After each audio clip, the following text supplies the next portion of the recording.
नमस्कार, आदाब व सत श्री अकाल। मैं हूं सुरिंदर परिहार और आप जुड़ चुके हैं द लोकल रिपोर्ट के साथ। द लोकल रिपोर्ट आज बिहोता के दौरे पे हैं और हमारे साथ में आप देख सकते हैं कि सीईओ डोडा हैं। आपको मैं बता दूं कि अभी हम जो है हाई सेकेंडरी स्कूल बिहोता में हैं और यहाँ की कुछ महीने पहले जो है मैंने खुद एक स्टोरी की थी यहाँ के एक स्कूल की कि उस स्कूल की जो बिल्डिंग थी वो पूरी की पूरी जो है डिस्ट्रक्ट हो गई है, पूरी की पूरी टूट गई है, डिस्ट्रॉय हो गई है। और खिड़कियां दरवाजे आपने उस पूरी रिपोर्ट में और कहीं ना कहीं उस रिपोर्ट में जो है पीएमओ डॉक्टर जितेंद्र सर को भी जो है वो टैग किया था कि आखिरकार वो इतने बड़ी कुर्सी पे बैठे हैं और बिहोता जो कि उनकी अपनी कॉन्स्टिट्यूंसी है उसके लिए उन्होंने क्या कुछ किया। तो आज हमारे साथ सीईओ साहब हैं और सीईओ साहब से पूछेंगे कि क्या कुछ उस बिल्डिंग के लिए जो है काम आया है और साथ में और भी सब बातचीत करेंगे। और भी इन्होंने लोगों ने बिहोता के लोगों के साथ इंटरेक्शन किया है तो क्या कुछ इंटरेक्शन था, क्या कुछ इश्यूज़ लोगों ने बताए और क्या कुछ होगा, क्योंकि कोविड-19 पेंडेमिक भी चल रहा है। सर स्वागत है आपका द लोकल रिपोर्ट में। Thank you. सर मुझे ये बताया कि आज बिहोता में आप कोई इवेंट चल रहा था, आपकी तरफ से कोई प्रोग्राम था या ऐसे ही आप जस्ट नहीं, हम तो बगैर किसी प्रोग्राम के ही आए थे। ऐसे थोड़ा सा मैंने कहा स्कूल देख लेते हैं कहाँ है, कितनी दूर है। जी तो क्योंकि मैं जब से आया हूँ एज सी ए ज्वाइन किया है तो बहुत कम मौका मिला है बाहर जाने का अभी तक। एक तो कोविड भी चल रहा है, स्कूल हमारे बंद हैं, तो इसलिए कल थोड़ा सा मौका मिल गया तो मैंने कहा चलो आज होके आते हैं।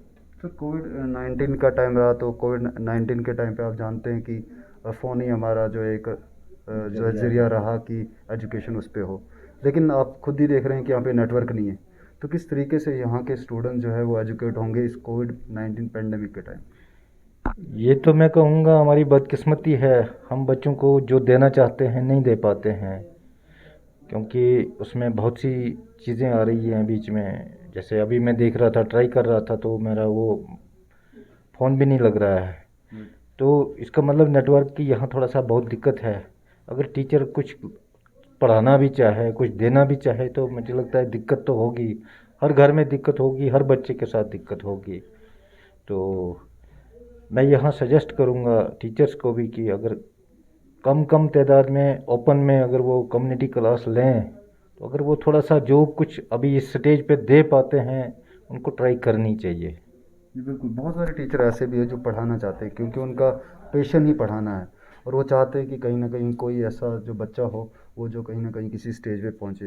लेकिन पेंडेमिक के टाइम पर उनको भी जो है ये दिक्कत आ रही है। लेकिन बहुत सारे ऐसे टीचर, आप ही ने अपनी स्पीच में बताया और हमें भी पता है कि बहुत सारे ऐसे टीचर हैं जो पढ़ाना चाहते हैं इस पेंडेमिक के टाइम पे, लेकिन बहुत सारी चीज़ों का दिक्कत रहती है। ऐसे क्या आपको क्या लगता है कि इसके अलावा कम्युनिटी क्लासेस के अलावा क्या कुछ होम ट्यूशन टाइप जैसा होता है वैसा कुछ नहीं, किया जाए। उसमें गवर्नमेंट की बड़ी अच्छी अच्छी स्कीमें हैं। जैसे हमारे रेडियो पर रोज़ लेसन होते हैं। जी हमने हर टीचर को, हर इंस्टीट्यूशन को डायरेक्शन दे के रखी है कि टाइम टेबल भी फ्रेम करके दिया है, क्योंकि हर महीने वो नया आता है, हर हफ्ते नया शेड्यूल आता है कि इस हफ्ते में कितनी क्लासें लगनी हैं, कौन सा सब्जेक्ट पढ़ाया जाएगा।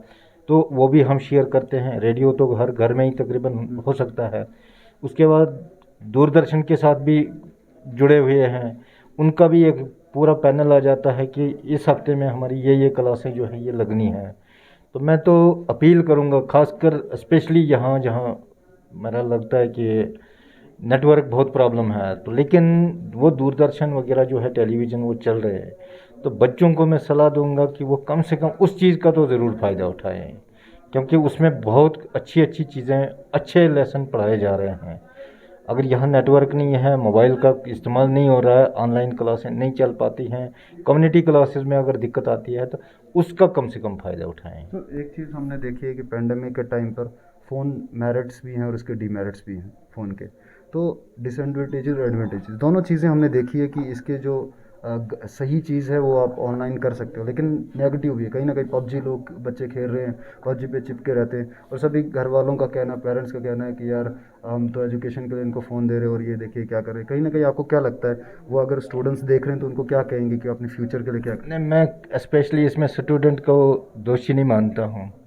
जब पेरेंट्स कुछ चीज़ प्रोवाइड करते हैं तो नज़र रखना भी उनका फ़र्ज़ बनता है। अगर हर वक्त वो उनके पीछे नहीं लगे रह सकते हैं, लेकिन रैंडम चेक तो कर सकते हैं। मेरा बच्चा, अगर मैंने उनको फ़ोन दिया है मैंने 20,000 रुपये खर्चा है, 10,000 खर्चा है, फ़ोन दिया है, वो देख रहा है, क्लास ले रहा है, तो लेकिन कम से कम चोरी छुपे कहीं ना कहीं से उनको वॉच करना चाहिए कि मेरा बच्चा जो है इसका इस्तेमाल किस डायरेक्शन में कर रहा है। जी बिल्कुल, जैसे हम अपने खेतों में फसलों का ध्यान रखते हैं, अगर उनको भी हम ऐसे खुला छोड़ देंगे तो कहीं ना कहीं तो नुकसान तो क्या है, मैं कहता हूँ फसलें दोबारा बन जाती है, बाकी चीज़ें दोबारा दोबारा बन सकती है, लेकिन कैरियर बस दोबारा बनने वाला नहीं है। जो स्टेज एक बार छोड़ देता है आदमी, वो स्टेज दोबारा मुड़ के नहीं आती है। मैं मजदूरी कर सकता हूँ, मैं कहीं खेतीबाड़ी कर सकता हूँ, सब कुछ कर सकता हूँ, लेकिन पढ़ाई का टाइम जो है वो जो बीत गया सो बीत गया, उस पर हम कुछ भी नहीं कंप्रोमाइज़ नहीं करना चाहिए हमें। सर अगर डोडा डिस्ट्रिक्ट की बात की जाए रूरल एरियाज़ की, तो बहुत सारे रूरल एरियाज़ ऐसे हैं, स्कूल्स जो ऐसे हैं आधे तो बंद हो चुके हैं क्योंकि वहाँ पे बच्चे नहीं पढ़ते। आधे ऐसे हैं कि उनकी जो बिल्डिंग्स टूट गई है, बच्चे जो बाहर पढ़ते हैं। बहुत सारे ऐसे रूरल एरियाज़ में स्कूल्स हैं। यहाँ पे भी एक देख सकते हैं आपकी इसी जो पूरे डिपार्टमेंट की अगर बात की जाए तो शायद से वो पहले हाई स्कूल था, अब जो हाई सेकेंडरी में जो है इसकी अपग्रेडेशन हो गई, लेकिन उसकी हालत बहुत ख़राब है। हमने खुद भी विज़िट किया वहाँ। कोई बात नहीं है, स्कूल तो बनते रहेंगे, रिनोवेशन भी हो सकता है, रिपेयर भी हो सकता है, नई बिल्डिंग अलॉट हो चुकी है जिसके डीपीआर बन चुके हैं, कल परसों 8-10 कमरे इनके बन जाएंगे, वो चीज़ें तो दोबारा दोबारा बन जाएंगी। लेकिन सिर्फ मैं फिर दोबारा से दोहराऊंगा कि बच्चों का जो टाइम था वो वापस आने वाला नहीं है, बिल्डिंगें तो बनती रहेंगी। हम जब पढ़ते थे बच्चे, तो मैं बार बार कहता हूँ कि हम बाहर ग्राउंड में बैठ के, तो घास पर बैठ के पढ़ते थे। मेरे घर के नज़दीक में ग्राउंड है, बहुत बड़ा चौगान ग्राउंड, वो आपने सुना होगा, तो उसके बगल में मैं रहता हूँ। तो हम तो स्कूल क्लास में तो कभी गए नहीं, सीधा ग्राउंड में बैठ के तो सुबह से शाम तक वहाँ पढ़ते थे। उससे फ़र्क पड़ने वाला नहीं है। बच्चा पढ़ने के लायक हो, उसकी अंदर से दिल, मतलब दिल में ये ख्वाहिश हो कि मैं पढूं, तो सब कुछ हो सकता है। और टीचर का अगर ये ख्वाहिश है कि मैं पढ़ाऊंगा तो सब कुछ हो सकता है। अगर मैंने घास पे बैठ के पढ़ के तो आज मैं इस स्टेज पर हूँ, तो मुझे नहीं लगता कि हम अगर अच्छा सा स्ट्रक्चर भी बच्चे को देंगे, अगर वो बाद में ना पढ़े, उसकी वो कहीं और भटका हो, तो फिर फ़ायदा नहीं है वो चीज़ें देने का। नहीं सर, हमने ऐसा भी देखा है कि बहुत सारे बच्चे पढ़ना चाहते हैं खुद से, और उनका शौक़ भी होता है, बहुत सारे शौक़ होते हैं, लेकिन कंडेंसेशन की अगर बात की जाए, क्वालिटी एजुकेशन की बात की जाए, तो रूरल एरियाज़ में सबसे ज़्यादा देखा जाता है। प्राइवेट स्कूल्स में तो कहीं ना कहीं क्वालिटी एजुकेशन देने की कोशिश की जाती है, लेकिन गवर्नमेंट स्कूल्स में क्या कुछ कमी है कि जिनकी क्वालिटी एजुकेशन? नहीं, गवर्नमेंट स्कूलों में भी कोई कमी नहीं है, हमारे पास क्वालिफाइड स्टाफ होता है, क्वालिफाइड टीचर्स हैं। फिर कमी कहाँ? लेकिन सिर्फ कमी एक है कि मॉनिटरिंग जो है, जो पेरेंट्स, ये बहुत पुरानी मिसाल है, वैसे मैं बहुत बार दे चुका हूँ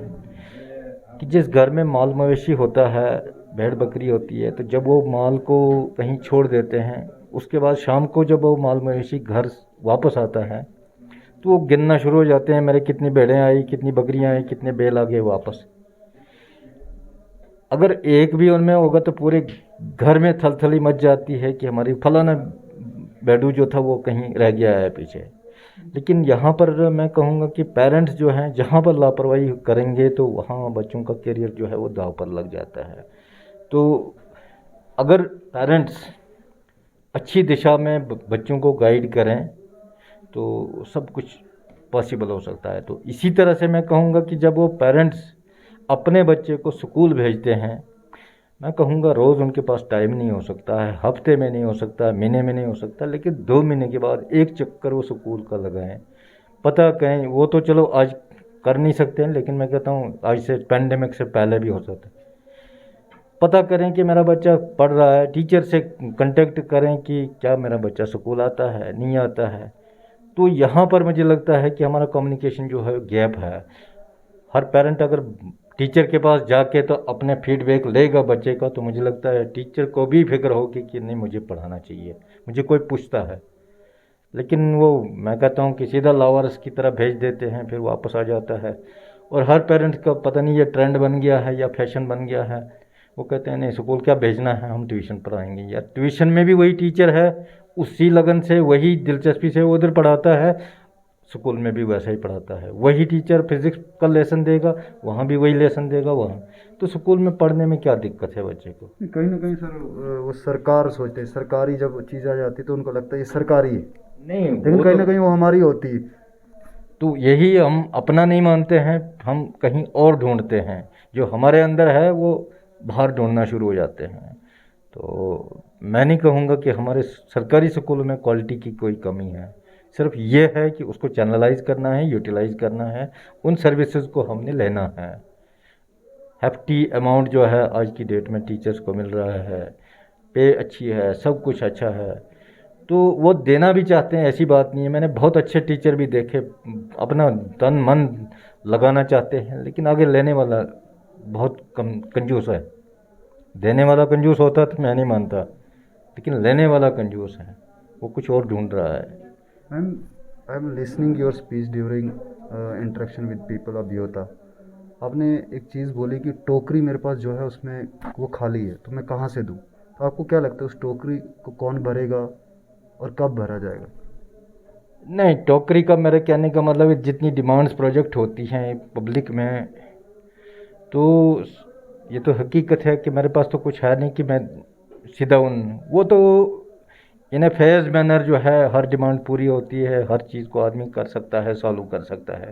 प्रॉब्लम है एट ए टाइम सॉल्व नहीं होती है। तो मेरे कहने का ये नहीं है कि मैं टोकरी में से निकाल के दे दूँ, ये है कि प्रॉब्लम्स जो क्रिएट हो रही हैं, प्रॉब्लम्स जो आपने प्रोजेक्ट की, वो वन बाय वन किसी तरीके से वो सॉल्व हो सकती हैं, एट ए टाइम वो नहीं हो सकती हैं। जी सर। और जोन जो जैसे जोन असर पड़ता है, तो अभी जोन्स नए बनाने के लिए जो है बनाया गया। बहुत सारे लोगों की डिमांड भी थी, बहुत सारे लीडर्स ने भी डिमांड की थी, बहुत सारे स्टूडेंट जो लीडर्स हैं उन्होंने भी डिमांड की थी। तो अभी आपको क्या लगता है कौन कौन से नए जो है जोन्स बनाए जाएंगे और कहाँ कहाँ पे जो है आपने भेजा नहीं, हुआ। जहाँ तक असर जोन का सवाल है, हमारे गवर्नमेंट की तरफ से एक आया था हमें प्रपोजल बनाने के लिए कि आप creation of new zones, right.